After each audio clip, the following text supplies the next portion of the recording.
Salam alaikum, modulation d'amplitude. Principe de la modulation d'amplitude. Alors, on a vu la dernière vidéo que la transmission d'un signal basse fréquence nécessite un signal haute fréquence qui va jouer le rôle d'un support. Ce signal est appelé porteuse. Donc, avant de commencer à expliquer ce principe, il faut d'abord distinguer entre information à transmettre et support de transmission. L'information à transmettre, en général, c'est un signal de basse fréquence. S'il est sinusoïdal, eh bien, il peut s'exprimer sous la forme sinusoïdale. ST, donc signal. ST, valeur maximale c'est Smax. ST égale Smax cosinus 2pi FST. Donc Fs, c'est la fréquence du signal. Plus phi, donc on a choisi le cas de phi égale à 0 pour toutes les fonctions sinusoïdales.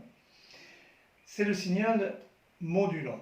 Donc l'information à transmettre va jouer le rôle de signal modulant. Le support de transmission, c'est ce qu'on appelle habituellement la porteuse, c'est un signal de haute fréquence.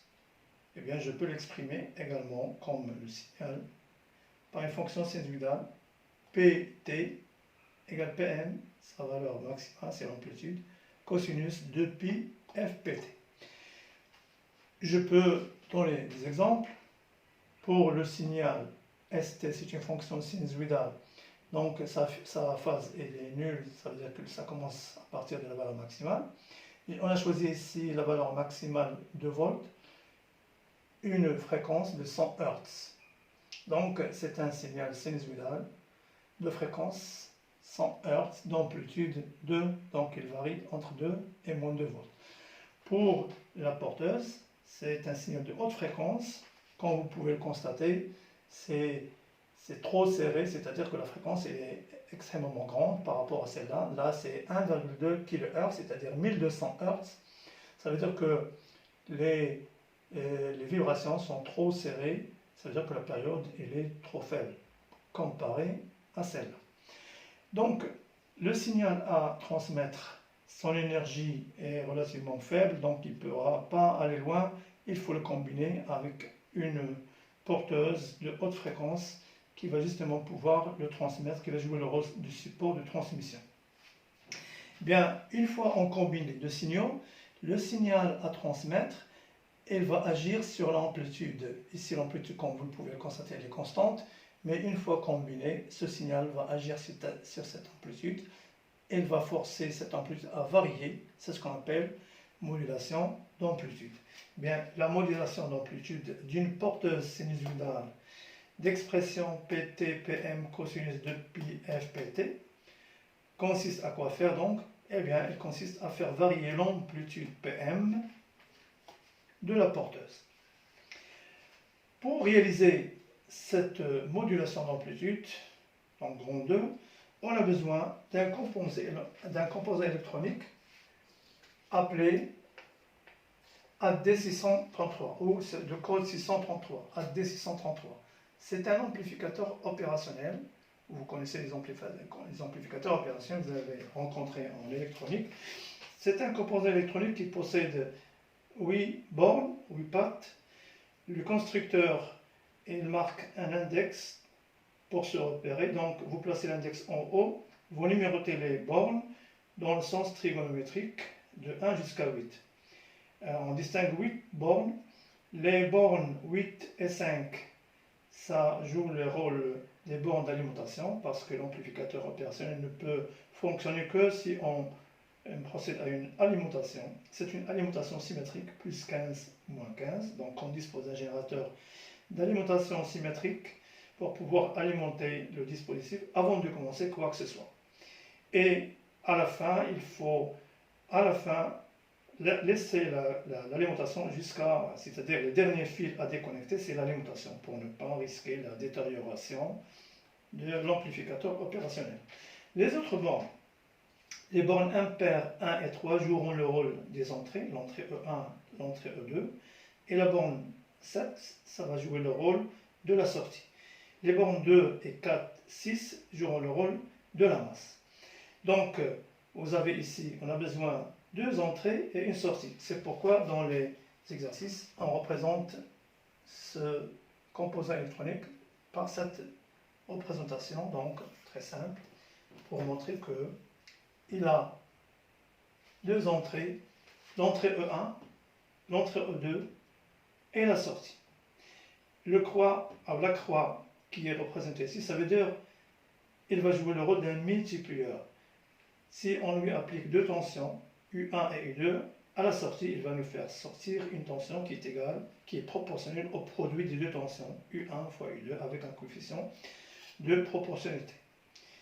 Bon, alors, le principe est quoi? On applique l'entrée E1 une tension U1 de T. À l'entrée 2, on applique une tension d'entrée U2. À la sortie, on récupère une tension US de T est égale, elle est proportionnelle au produit de 2 tensions U1 fois U2 avec un coefficient de proportionnalité réglé par le constructeur de l'appareil. Généralement, K, c'est à peu près 0,1, c'est une constante. Volt moins 1. Oui, volt fois volt, c'est volt carré. Donc, l'unité de K, c'est volt moins 1. Bon, cette tension à la sortie n'est autre que le produit de ces 2 tensions appliquées à l'entrée. Donc, notre dispositif a joué le rôle d'un multiplieur. Et là, il a donné à la sortie la multiplication des 2 tensions. Quelles sont ces 2 tensions U1 et 2 qu'on applique aux entrées E1 et E2? Bien, l'entrée E1 ou la tension U1, c'est la porteuse. U1, c'est la porteuse, PT, c'est-à-dire l'expression PM cosinus 2pi FPT. À l'entrée E2, on applique la tension U2. Eh bien, cette tension, ce n'est pas seulement le signal, mais le signal auquel on ajoute une tension, ce qu'on appelle l'offset, ou tension de décalage. C'est une tension continue qu'on ajoute à ce signal.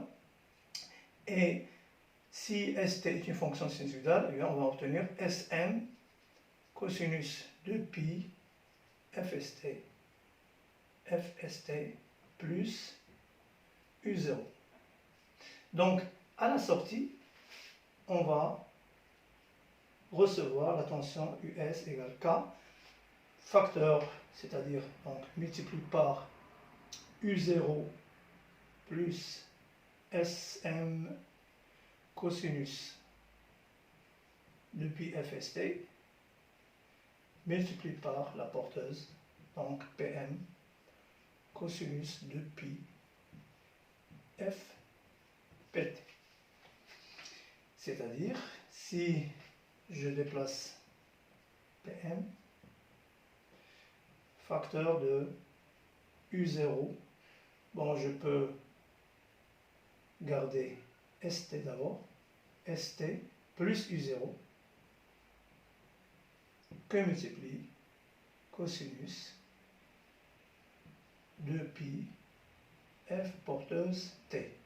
Alors, j'obtiens donc, tout ceci, c'est une amplitude, donc c'est l'amplitude UM de cette fonction cosinus de pi FPT. Bien, cette amplitude, elle dépend du temps. C'est pourquoi on marque U de T, UM de T. Donc, la tension à la sortie du multiplieur qu'on a obtenue, c'est une tension sinusoïdale, mais dont l'amplitude n'est plus constante, comme vous pouvez le constater ici, et n'est plus constante, elle est variable, elle est au cours du temps. C'est-à-dire que cette amplitude peut être écrite sous cette forme. C'est un KPM fois ST plus U0. Alors si on pose KPM est égal à un certain petit a, un coefficient, et U0 égale un coefficient B, eh bien on obtient l'amplitude de la tension à la sortie du multiplieur c'est égal à facteur ST plus B. Autrement dit, l'amplitude de la tension à la sortie du multiplieur, c'est une fonction affine, ST, c'est une fonction affine de la tension du signal à transmettre. Et bien dans ce cas, on dit qu'on a réalisé une modulation d'amplitude.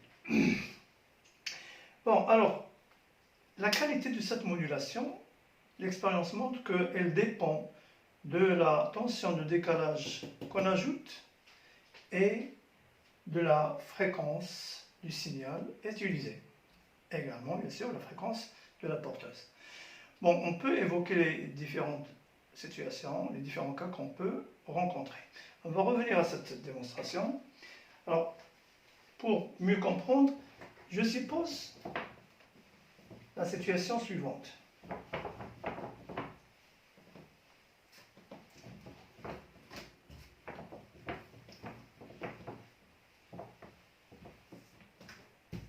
Alors, si j'applique à l'entrée E1 la porteuse, donc on applique la porteuse à l'entrée E1. Le signal, on ne va pas l'appliquer seul, mais on va lui ajouter une tension de décalage. Eh bien, ça dépend de cette valeur, tension de décalage. On va prendre des cas. Ici, on a choisi SM égale à 2, donc le signal est vibre entre deux valeurs extrémales, plus 2 et moins 2. Si j'ajoute une tension de décalage est égale à 3 volts, eh bien 2 plus 3 ça fait 5, moins 2 plus 3 ça fait 1. Bien, ce signal ne va plus osciller entre 2 et moins 2, mais entre 5 et 1. Qu'est-ce qu'on va obtenir? Bien, on va obtenir ceci. C'est-à-dire, le signal, il sera décalé parce qu'on lui a ajouté une tension de décalage. Donc, il est décalé de 2 unités, de 3 unités si on lui ajoute U0 égale 3 volts. Eh bien, il va vibrer, il va osciller entre plus 5 et 1. Si maintenant on lui ajoute une tension exactement à égale SM, c'est-à-dire une tension qui vaut U0 égale 2 volts, eh bien on va le décaler de 2 volts, et bien il va vibrer entre 2 plus 2 ça fait 4, moins 2 plus 2 ça fait 0. Donc il va osciller entre plus 4 et 0. Et sa forme reste la même, c'est-à-dire la même fréquence. Si maintenant on lui ajoute une tension plus petite que SM, c'est-à-dire je lui ajoute une tension de décalage est égale plus 1 seulement. Bien, 2 plus 1 ça fait 3, moins 2 plus 1 ça fait moins 1. Il va vibrer entre 3 et moins 1. Alors, imaginons on applique la tension porteuse à l'entrée E1 et on applique à tour de rôle une de ces trois tensions. Si j'applique la première, qu'est-ce que je vais obtenir à la sortie? Bien, on va obtenir une tension modulée, une tension d'amplitude qui n'est plus constante, mais ce signal va pouvoir moduler cette tension porteuse. Qu'est-ce qu'on va obtenir? Eh bien, on va obtenir ceci. C'est-à-dire, cette tension signal va jouer le rôle en quelque sorte d'une enveloppe de la tension modulée, la porteuse. Autrement dit, l'amplitude de la porteuse va varier. Et cette variation suit exactement la forme de la tension signal. Comme si vous supposez que le signal, on dit qu'il module la tension, il module la tension porteuse, il module l'amplitude de la tension porteuse, c'est-à-dire il la fait varier, il lui impose qu'elle varie en suivant sa forme. Si maintenant on applique cette tension S plus U0 qui est égale à 2 volts, eh bien on aurait ceci. C'est-à-dire que l'amplitude, c'est vrai, il va varier, mais il va varier. Là, les variations, c'était entre deux valeurs maximales, extrémales, maximale, minimale, maximale. Mais là, entre valeur maximale, 0, maximale, 0. Alors, cette modulation elle est meilleure, que celle-là elle est bonne, celle-là elle est critique si vous voulez, c'est à la limite. Si on applique une tension de décalage U0 égale 1 volt, eh bien on obtient ceci, c'est-à-dire il y a toujours variation de l'amplitude, mais vu que ça peut descendre au-dessus de l'axe des temps, on obtient une modulation de ce genre qui n'est plus bonne, elle est mauvaise. Donc la qualité de la modulation, la meilleure c'est celle-là. Ça c'est modulation critique, ça c'est une surmodulation. Donc les deux c'est à écarter et donc la première c'est la bonne qualité. Oui, alors c'est vrai que on peut jouer bien sûr sur d'autres paramètres. On peut par exemple brancher la sortie S directement à une des deux voies de l'oscillo et l'autre E2 également à l'autre voie et éliminer le temps, c'est-à-dire la base des temps. Qu'est-ce qu'on va obtenir? On va obtenir, si vous voulez, la tension US en fonction de la tension U2. C'est ce qu'on appelle mode XY. Dans ce cas, ces courbes seront modifiées. Bien, on va obtenir à la place de cette courbe, on va obtenir ce qu'on appelle un trapèze. Donc, lorsqu'on obtient un trapèze, eh bien, c'est preuve que là, vous avez une bonne modulation. Dans ce cas, on n'obtient pas un trapèze, mais un triangle. C'est à la limite de la modulation. Et dans ce cas, on obtient deux triangles, un petit et un grand. Alors, le petit, ça correspond à là, et le grand, ça correspond à ça. Donc, pour ces schémas qui permettent d'illustrer cette opération de modulation d'amplitude. Donc maintenant, si on est dans le cas de la bonne modulation, c'est-à-dire qu'on obtient un signal comme ceci. L'amplitude, elle varie entre deux valeurs extrémales, c'est-à-dire UM maximal et UM minimal. Rappelons que la tension à la sortie, US de T, alors c'était K, PM, facteur de U0, plus SM, cosinus de pi FST, fois cosinus de pi F porteuse T. Alors si on pose, alors avant de poser, je vais faire sortir le U0, lui aussi, mettre en parenthèse, en facteur commun. Donc K, PM, U0, facteur de 1, plus SM sur U0, cosinus de pi FST, cosinus de pi FPT. Je vais obtenir, si je pose ceci égale un certain A est égal KPM U0, et SM sur U0, je le pose égal à un certain M, appelé taux de modulation. Donc, j'obtiens,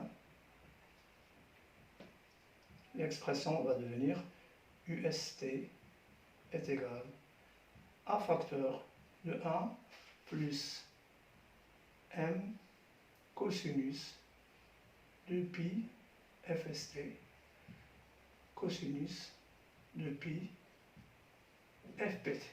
Alors ça c'est l'amplitude qui n'est pas constante, elle varie au cours du temps, donc la tension UST, ça devient égal à une tension cosinus, mais dont l'amplitude est variable, donc cosinus de pi FP.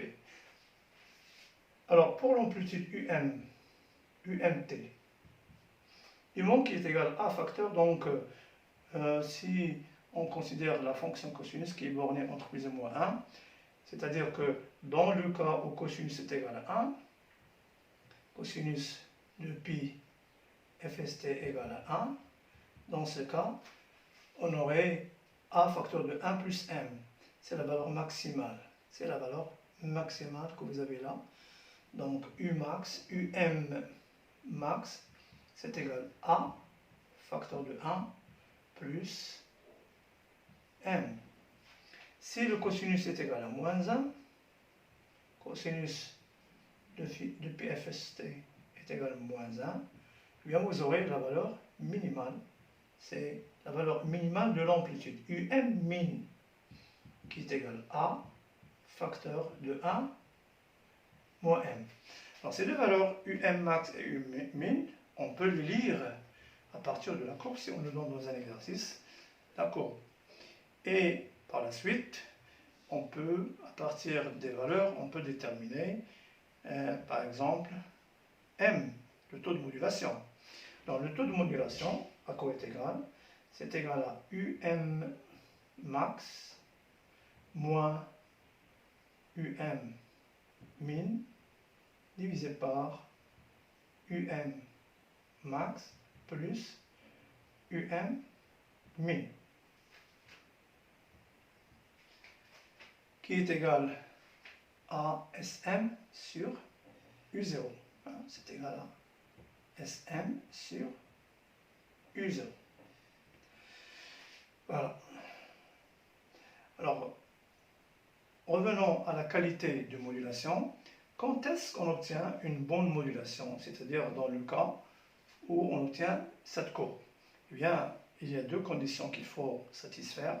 La première condition, on l'a déjà vue, c'est que donc, pour avoir une bonne modulation, qualité de la modulation d'amplitude. Pour avoir une bonne modulation, pour une bonne modulation d'amplitude, alors il faut respecter deux choses. D'abord, on a vu qu'il faut que U0 soit supérieur supérieur strictement à Sm, ce qui donne M qui est égal à Sm sur U0 doit être, on a vu tout à l'heure, je rappelle la situation qu'on a vue.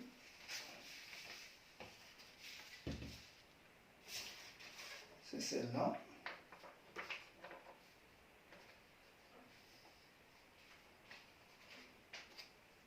C'est celle-là donc. Eh bien, ça serait donc inférieur à 1, c'est la condition pour avoir cette courbe. Et également pour la fréquence, il y a une condition à poser sur la fréquence. Il faut que la fréquence de la porteuse soit très supérieure à la fréquence du signal, c'est-à-dire à peu près au moins 10 fois plus grande. Fp est supérieur au moins à 10 fois la fréquence du signal. Bien, dans ces deux conditions, on peut obtenir une bonne modulation d'amplitude. Voilà, merci de votre attention.